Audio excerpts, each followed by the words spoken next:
You see, at first, I didn't want to say anything about this whole P Square saga. I mean, I felt, why will I be talking about a family issue? But then again, I asked myself, how can a big fan of P Square like me not have something to say about this whole thing? You see, I fell in love with P Square sometime in 2005. Yes, 2005, when I first when I first heard the Busybody track from the album Get Squared. I think that was somewhere in Ahmadu Bello Stadium, Kaduna. Yes, precisely in Ahmadu Bello Stadium, Kaduna. We went there then for our intercommand biannual games. I am an ex-commando, by the way. So on that particular day, the song came on. I listened to the song, and that was when I fell in love with P Square. And ever since then, I've been a big fan of P Square. I remember sometime in was it 2007, I think, when they dropped the Game Over album. I am a student of a military. I went to a military school, a boarding school for that matter. I had to get, there's this MP3 we used to use then in school. Like, we used to sneak it into school. Like, I got that MP3. I had to download all the tracks in the Game Over album. Yes, I snuck it into school, risking the possibility of being caught and being suspended or expelled.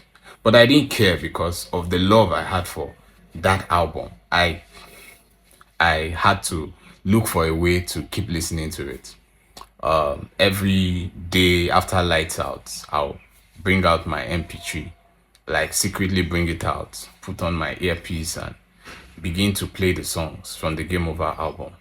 I kept playing it, like I kept listening to the songs from that album. There were days I would even forget.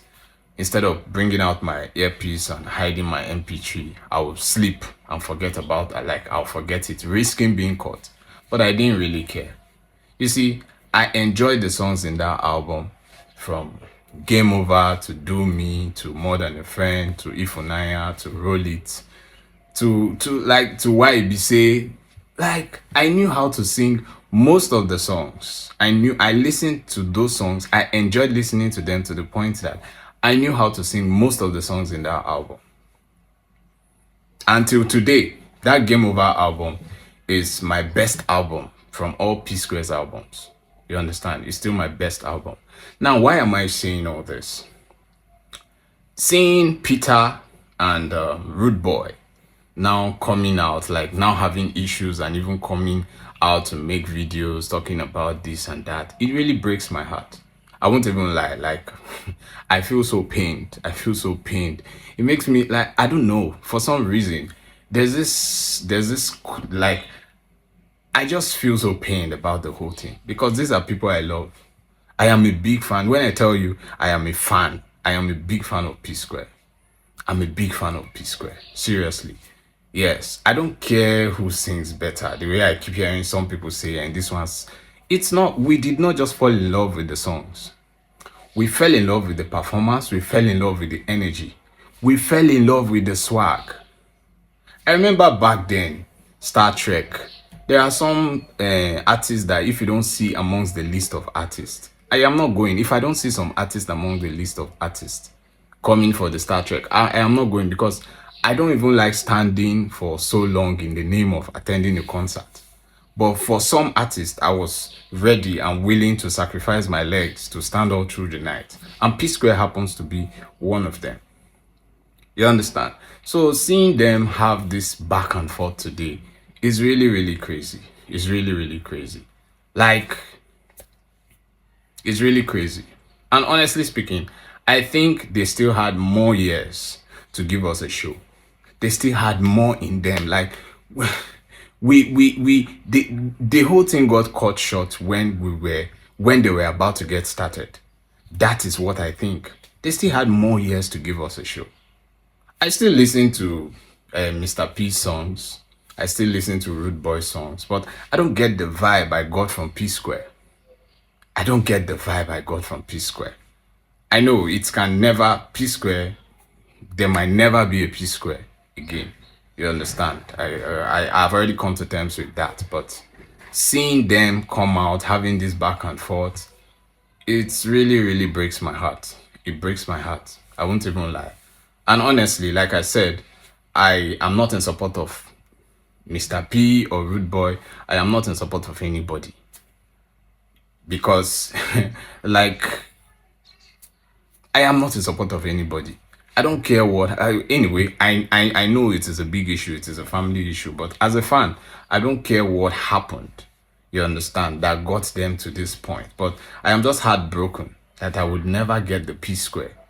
The experience of P Square I got years back.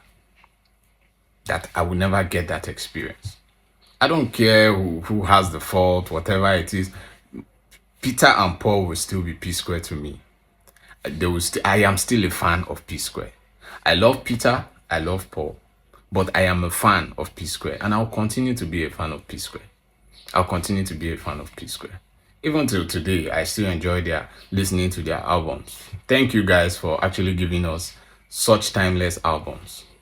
At least the little we have, let's just hold on to. Let's just hold on to them. It's so unfortunate that you guys could not rock with us for longer than you did because of the issues here and there, whatever brought about the issues.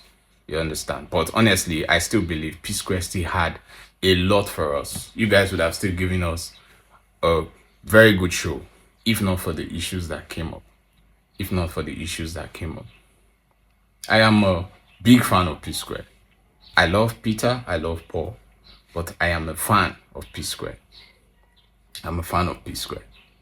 You guys still produce and do good music. Like, you still produce good music, but it can never be like what we experienced when it was P Square. Not Rude Boy, not Mr. P.